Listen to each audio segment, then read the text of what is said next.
শহরে 2 বিঘে জমির উপর তৈরি হতে চলেছে কৃত্রিম বনাঞ্চল। এই বনাঞ্চল তৈরি করছে দুর্গাপুর পুর নিগম।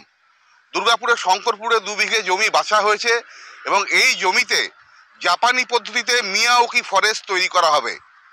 1,38,00,000 টাকা ব্যয়ে এই মিয়াওকি ফরেস্ট হবে।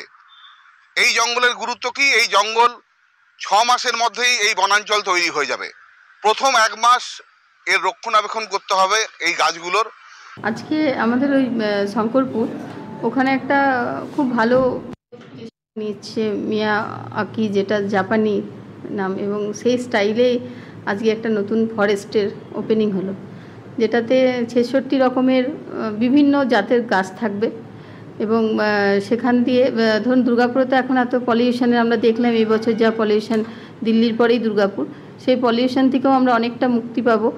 এবং এত ইন্ডাস্ট্রি আছে, তার জন্য তো একটা দরকার, কিন্তু এটা একটা অভিনব উদ্যোগ যেটাতে এত বড় একটা বন আমরা এক জায়গাতে মানে পাবো, একটা বন নতুনত্ব খুব তাড়াতাড়ি, মানে 6 মাসের মধ্যে একটা আর্টিফিশিয়াল তো বলবো না, সত্যিকারের গাছেরই একটা জঙ্গল। শঙ্করপুরের মতো জায়গা, যেখানটা আপনারা জানেন যে আমাদের ডাম্পিং ইয়ার্ড আছে, সবাইকার অনেক রকমের অভিযোগ থাকে ওখানটা, যেহেতু ডাম্পিং ইয়ার্ড বলে, যেটা আমরা খুব শিগগিরই ডাম্পিং ইয়ার্ডটাকেও আমরা মানে যে লেগাসি জমে আছে সেটাকে খুব শিগগিরই আমরা প্রক্রিয়াকরণের ব্যবস্থা করেছি। তাই যদি এইভাবে কৃত্রিম বনাঞ্চল তৈরি করা হয়, যে সমস্ত বনাঞ্চল খুব তাড়াতাড়ি তৈরি হয়ে যাবে শহরে, তাতে শহরে দূষণের মাত্রা কমবে এবং শহর আরও সবুজ হয়ে উঠবে।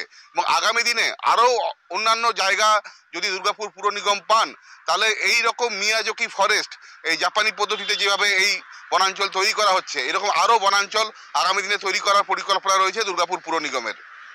আমার শহর দুর্গাপুর থেকে সঞ্জীব সুই, কলকাতা টিভি।